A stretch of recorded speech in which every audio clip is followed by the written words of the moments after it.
ဘာတရားတီးရှိခဲ့ပြီနော်စန္ဒမုနာအားကြစရာအမှန်ယူကပွားကြတဲ့စန္ဒမုနာအားကြစရာအမှန်ယူကပွားကြတဲ့မြတ်ဖျားနဲ့တန်ဃာတော်ဆုံးဟာရမြတ်တစီရနော်အကောက်တူမြဝေမျောလောင်လူကြစီတော်သာသနာရှိကတည်တတ်စီရနော်မြို့လူကျူတန်ဃာတော်မနခေခါသမယဆွန်လောင်လို့ပူတော်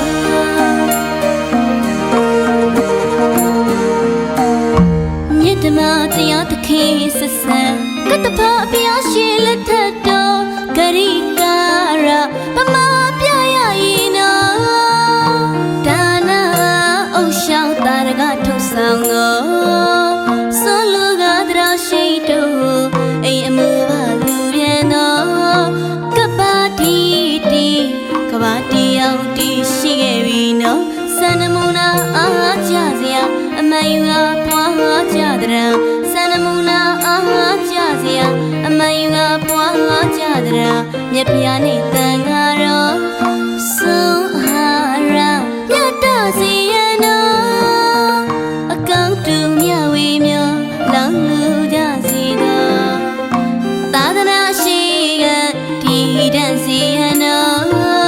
မြို့လူကျူတန်ဃာတော်မနခေခါသမယဆွန်လောင်လို့ပူတော်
မနခေသမယအခါနော်ကလေးစင်မပြတ်တဲ့တရာဟုတ်ပါနေစီရက်ဆက်အာယုံတော်မြို့လုံးကျတန်ဃာတော်ဆောလောင်လို့နေပါစုလို့မြေ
မ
ဘာတိမာလောဘုံကိုနဲ့အဖြစ်နဲ့ဒုက္ခရင်တိယကုမောမြတ်တော်ဗရာတို့ရဲ့ဥပဒနာပါတိသမင်္ဂလာပြုလို့ဒီကံဒီကြောင့်ကလည်းလောကီရာရီဒီယုံနာတော်များပါဠိကကြည့်နေဒီဒီကသုဘုရားဤကောင်းတို့ဒီဒီအနန္တပြေဇာနိလဘုံတော်သံဃာပရောလေယလောကီကံဒါတည်းကဝဝပနာမကုသိုလ်ံစေရနာအထူးအားဖြင့်နဖက်တော်အမှန်တော်ဘောတို့ဤသာမန်ဖြစ်တော်ဘုရားဖြစ်ပြီးဥပဒနာဥပဒနာရှင်မမေဖြစ်ရအဖြစ်ဘုရားသိရတော်ပြေရရတော်မှာရာတိလံဓမ္မယသမိလောကံကတဝါယံဒေဝဧက